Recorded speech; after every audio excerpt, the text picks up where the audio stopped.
Hello बच्चों, आपका स्वागत है हमारे चैनल स्टडी विद प्रेम में।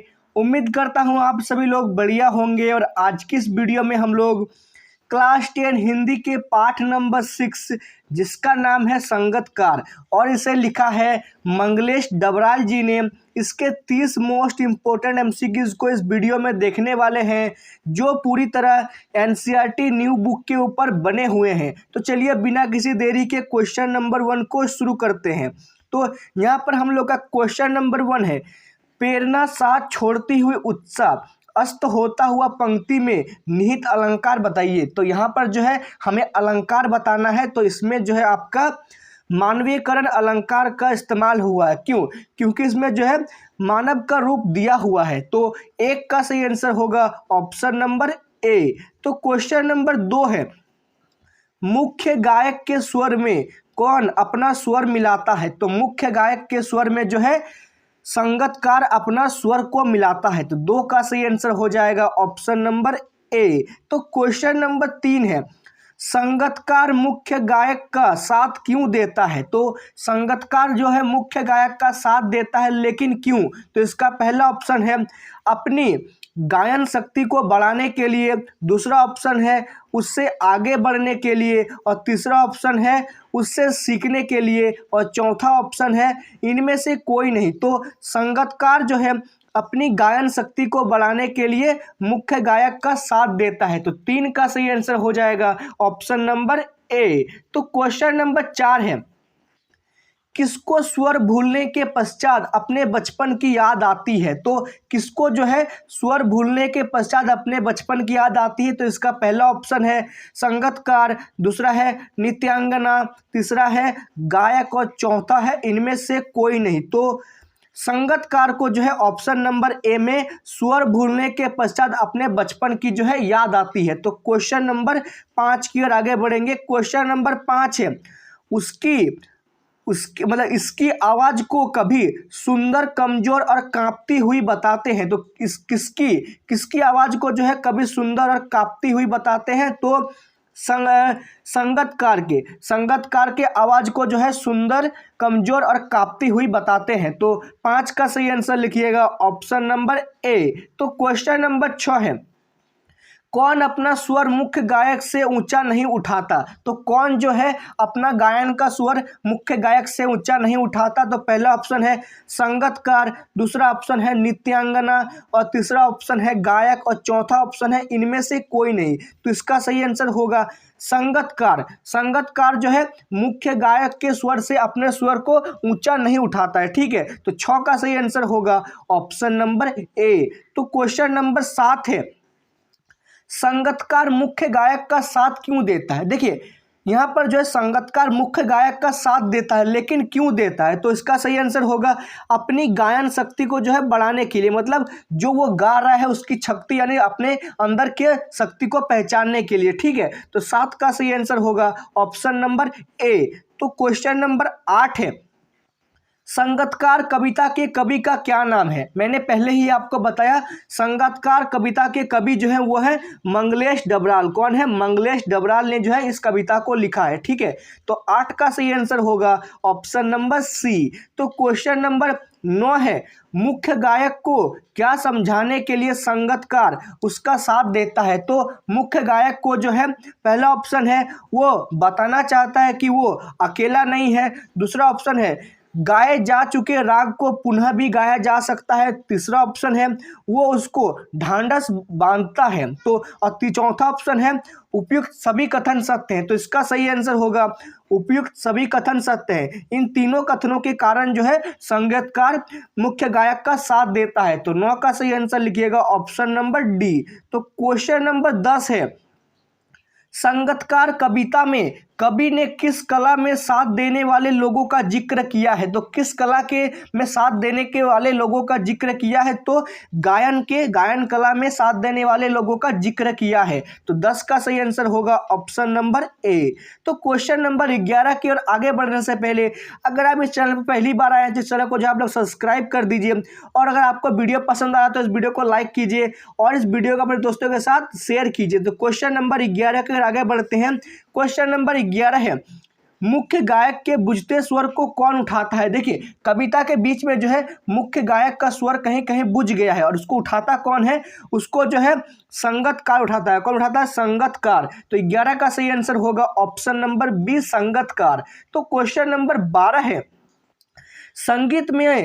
संगीत में आप अंतरा से क्या समझते हैं। तो संगीत में अंतरा का अर्थ होता है टेक को छोड़कर गीत का चरण। क्या होता है अंतरा का अर्थ, टेक को छोड़कर गीत का चरण। तो 12 का सही आंसर होगा ऑप्शन नंबर बी। तो क्वेश्चन नंबर जो है 13 है, अपने कौन गायक को हमेशा यकीन दिलाता है कि वो अकेला नहीं है। तो कौन है, पहला ऑप्शन है संगतकार, दूसरा ऑप्शन है नित्यांगना, तीसरा ऑप्शन है बंदर और चौथा ऑप्शन है तमाशबीन। तो गायक को जो है अकेला संगतकार होने नहीं देता है, वो जो है गायक को मुख्य गायकार को एहसास दिलाता है कि मैं भी आपके साथ हूं। ठीक है, तो 13 का सही आंसर होगा ऑप्शन नंबर ए। तो क्वेश्चन नंबर 14 है, ढांढस बांधना का पर्यायवाची क्या है। तो ढांढस बांधना का पर्यायवाची शब्द होता है तसल्ली देना और सांत्वना देना। ठीक है, ये दोनों जो है ढांढस बांधना का पर्यायवाची शब्द है। तो 14 का सही आंसर होगा ऑप्शन नंबर सी, दोनों क और ख। तो क्वेश्चन नंबर 15 है, कवि संगतकार द्वारा अपने स्वर को मुख्य गायक के स्वर से कम रखने को क्या मानता है। तो मुख्य गायक को जो है स्वर का कम रखने को जो है वह मनुष्यता मानता है। क्या मानता है, मनुष्यता, मतलब ये मनुष्य का कर्तव्य है। ठीक है, तो 15 का सही आंसर होगा ऑप्शन नंबर डी।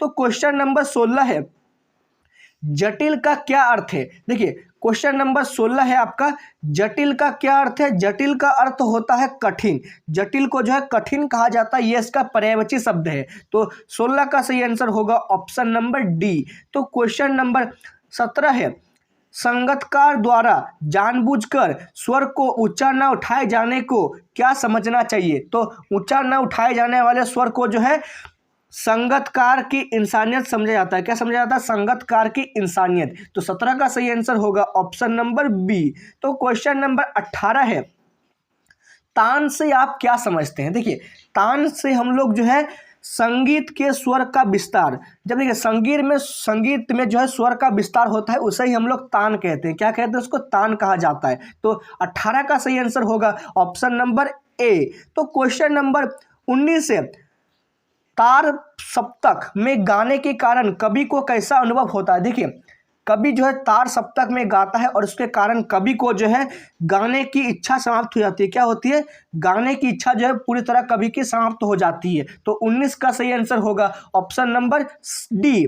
ठीक है, तो क्वेश्चन नंबर 20 है, नौसिखिया किसे कहा जाता है। देखिए नौसिखिया जो है जिसने अपना सीखना आरंभ किया हो। देखिए जो शुरू में सीखना प्रारंभ करता है यानी शुरू करता है उसको जो है नौसिखिया कहा जाता है। क्या कहते हैं, उसको नौसिखिया कहा जाता है। तो 20 का सही आंसर होगा ऑप्शन नंबर बी। तो क्वेश्चन नंबर 21 है, संगतकार अपना स्वर मुख्य गायक से ऊंचा नहीं उठा था, इसे उसका क्या समझना चाहिए। तो इसे जो है उसकी मनुष्यता समझनी चाहिए। क्या, मनुष्यता समझनी चाहिए। तो 21 का सही आंसर होगा ऑप्शन नंबर बी। तो क्वेश्चन नंबर 22 है, मंगलेश डबराल जी का जन्म कब और कहाँ हुआ था। तो इंपॉर्टेंट क्वेश्चन है, ये क्वेश्चन आपके एग्जाम में जरूर पूछ सकता है। तो मंगलेश डबराल जी का जन्म जो है सन 1948 में उत्तरांचल के टिहरी गढ़वाल जिले के कफालवनी गांव में हुआ था। कहाँ हुआ था,